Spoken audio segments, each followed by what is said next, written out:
Ano bang lasa ng sisiyo? Isipin ko na lang, chocolate. Chocolate.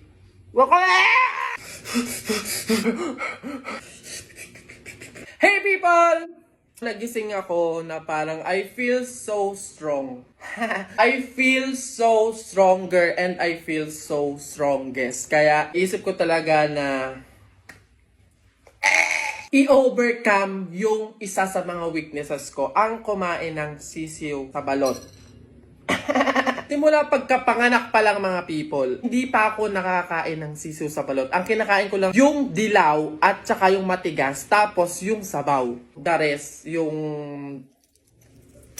sisiw, oto. Uy, sa'yo na to. Uy, kainin mo to. Uy, tapang ko ba to? Feeling ko kaya ko na siya. So, ayan. Dalawa yung binili kong balot kasi diba ito. Balls. Dalawa kasi. Alam niyo na. Boys can relate. Ang gagamitin kong suka, etong ordinaryong suka talaga. Yung literal na suka. Kasi parang hindi nag-cum laude yung magtitinda ng balot. Kasi yung binigay niya sa aking suka, butas pala yung plastic. Tumapon siya, B. Masabaw siya, B. Makatas siya. Nakikita ko na agad yung balaito. So, ito lang naman yung gusto ko talaga sa part na to, yung sabaw. Oh my God, after ilang years talaga, ngayon na lang ako nakakain ng balot. Kasi hindi naman talaga ako mahilig sa balot. Sobrang na-amiss talaga ako sa mga talagang kayang kumain ng sisiw. Hindi ko kasi ma-imagine talaga. Pinabalatan ko na siya. Sana maliit lang yung sisiw para naman talagang makain. Hindi naman sa maate. Ano papakain nyo kung hindi nakakain ng sisiw? Ganyan siya. Paano to? Kinakain na siya ng buo? Look at that! Nanginginig ako kasi parang nadidiri talaga ako. Ito yung maganda sa balot, yung parang buo na siya. Pag kinain mo siya ng buo, hindi mo na mapapansin yung sisiw. Yung iba kasi di ba parang gutay-gutay yung loob. Okay. Ayun siya, be! People, ayun siya. Ayun yung balat, ayun yung balahibo niya. Ayun o, ayan. Kita niyo yan?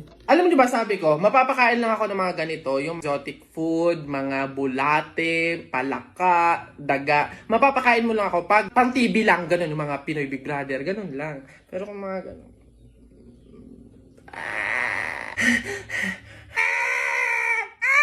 Ano bang lasa ng sisiyo? Isipin ko na lang, chocolate. Chocolate.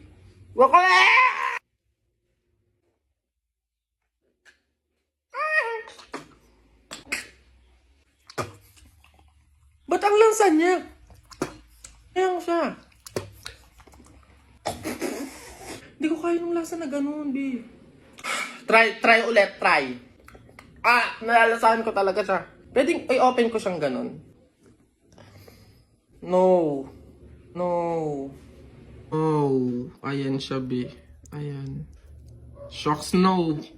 No, hindi ko kaya. Hindi ko talaga kaya, sorry. Uy, pre, naihihina ako.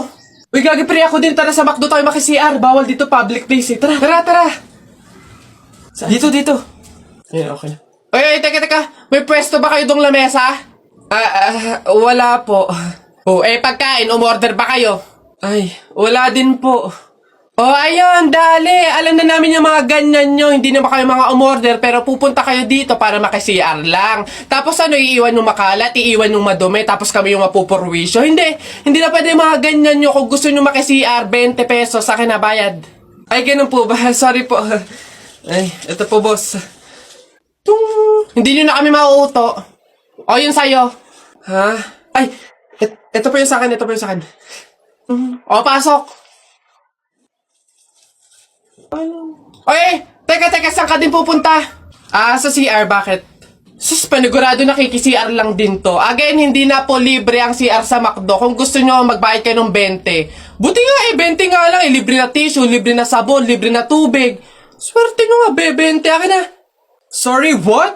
I am the manager here and who are you? Bago ka lang dito? Ay, sir, sorry. Hindi ko po kasi alam. Patay. You're fired.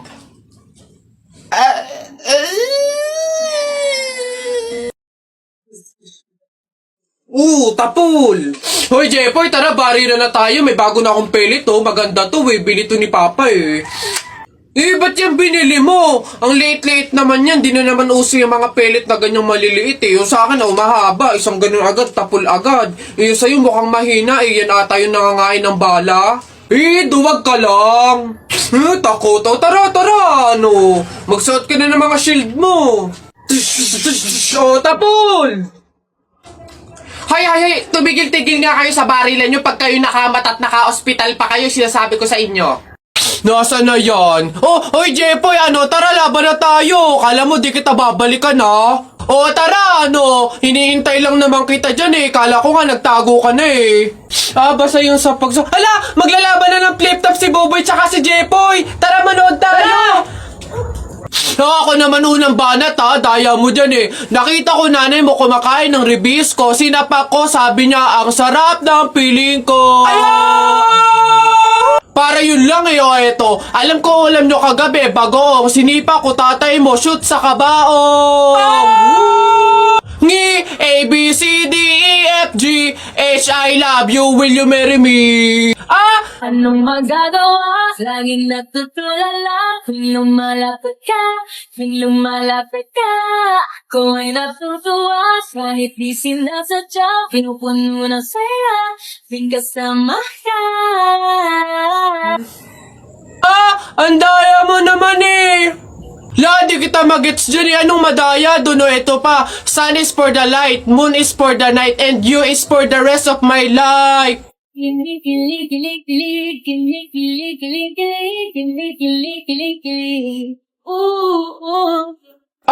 Teka, kinikilig ka ba? Flip-top lang to Bok lang to. Diyan ka na nga. Nako tita, condolence po. Ba't ka naman nakaganyan tutoy? Naka-asol ka pa. Alam mo namang ibig sabihin nun pag may burol masaya ka nung namatayan kami. Baka pwede magpalit ka ha? Balik ka na lang ulit. Ganun po ba? Sige po, pasensya na po, babalik po ako. Okay na po tita, ayun nga po, nalulungkot po. Ay naku naman tutoy, nananadya ka ba? Nagpula ka pa talaga, alam mo naman ibig sabihin pag nakapula sa burol, may galit ka dun sa namatay. Tuy, respeto naman. Pasensya na pero palta mo yan. Tsaka ka bumalik dito, ha? Nanadya grabe naman po. So, babalik na naman po ulit ako. Sige po, pasensya na po ulit. Sige po, wait lang po. Eto, tita, okay na po siguro to. Kumusta po ka? Tuy, nag-itim ka pa. Ano bang problema? Yung itim to, sa libing pa yan. Anong pinapakita mo? Anong pinapahiwatig mo na gusto mo nang alisin to sa amin? Na gusto mo nang ihiwalay tong pamilya namin, ha? Hindi naman po sa ganun, tita. Sadyang hindi ko lang po alam na may mga color coding po pala pag may burol. Hindi ko po alam na may pamahiin po pala kayong sinusunod. Sige po, balik na lang po ulit ako. Sure na po, totoo na po. Sige po. Ayan. Pagod. Okay na po to, tita. Yung grabe condolence po, nakikiramay po ako. Sobrang nalulungkot po talaga ako. Saan po ba dito yung tayaan? Doon po sa dulo. Sige po. Salamat po. Hello po, nananawagan po ako kay Lunes na ang kapatid niyang si Martes ay namatay nung Miyerkules. Kaya please umuwi ka ng Webes dahil ang libing ay sa Biyernes. Ako po si Sabado, ang apo ni Linggo.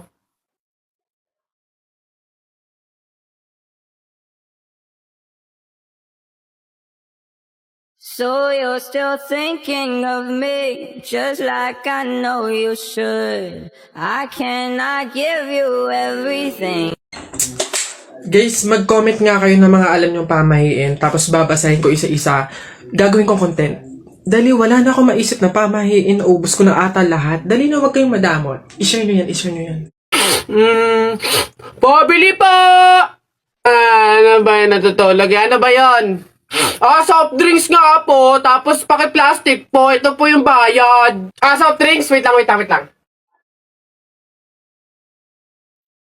Teka lang teka lang.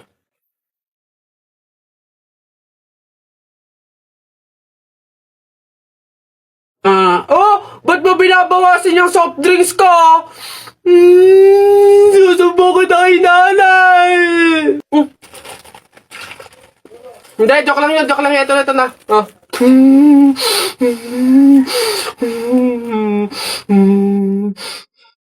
na, bilisan nyo, matatalo na tayo. Ano ba yan? Bilis kasi. Hay, Balong. Ikaw naman puro laro lang dyan. Bumili ka ng sibuyas at bawang kina Ate Tela. Bilis. Nay, wait lang naman. Kanina pa kayo utos ng utos dyan Talo na nga Ano ba yan? Abahoy, ako'y sinasagot-sagot mo na? Hirap na hirap akong palakahin kasi sabi ko sa'yo, pag sa susunod ako'y sinagot mo pa, talagang malilintikin ka sa aking bata ka. Nagawa mo na ba yung mga assignment mo, ha? Yung kwarto, nalinis mo na ba? Sabi ko sa'yo. Tsaka nga pala yung pinggan, ha? Niligpitan mo na ba? Sabi ko, hoy! Ako talagang bata kay ginigigil mo, ha? Ba't hindi ka umimik dyan? Sabi niyo po, huwag kayong sasagutin. Gulo niyo din Mare, nabilitaan mo na ba? Patay na doon si Kuya Tonyo. Kaya pagkatapos natin dito sa burol ni Ka Flora, daan tayo doon sa burol ni Ka Tonyo. Ay, ganun ba? Di bali na lang, Mare. Pamahiin kasi yun na bawal pumunta ng 2 burol sa isang gabi kasi daw may pamilya daw nila na mamamatay din. Wag na lang. Ay, ganun ba? Sayang naman ang dami daw pagkain doon, ang sasarap pa. Alam mo, hindi naman totoo yung mga pamahiin na yan, yung mga joke-joke lang yan ng mga matatanda. Alam mo, tara na doon, mga nagpapautulan sa mga pamahiin na yan. Mas madami pa ng pagkain doon, dito puro biskwit lang.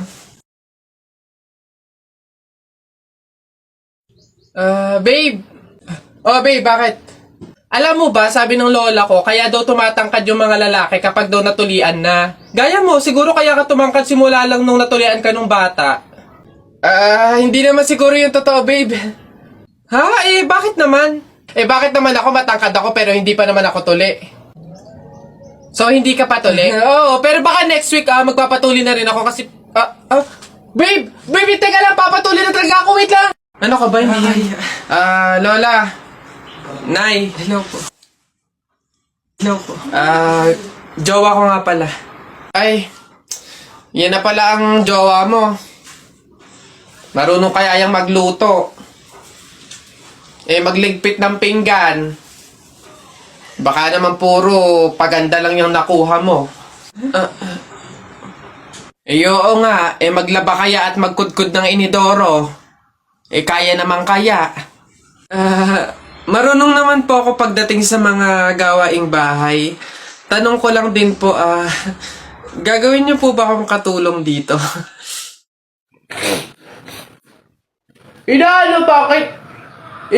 Bakit na ba nayabang mo? Panapok,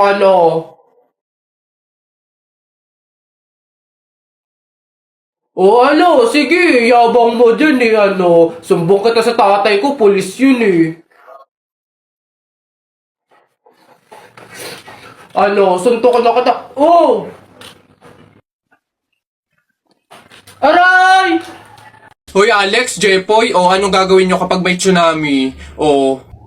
Dali-dali, akit ako sa pinakamataas na building. Hindi yun naaabot ng tubig dun, mataas yun. Tapos hindi yun madadala ng tubig. Bato yun matibay yun Ang baduy naman yung sa'yo, yung sa akin, sasakay ako sa helicopter. Tingnan natin kung aabot pa yung tubig, yung tsunami dun.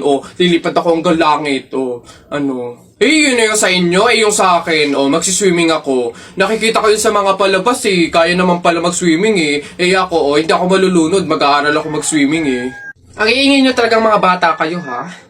Ayan, tsunami! Ano naman?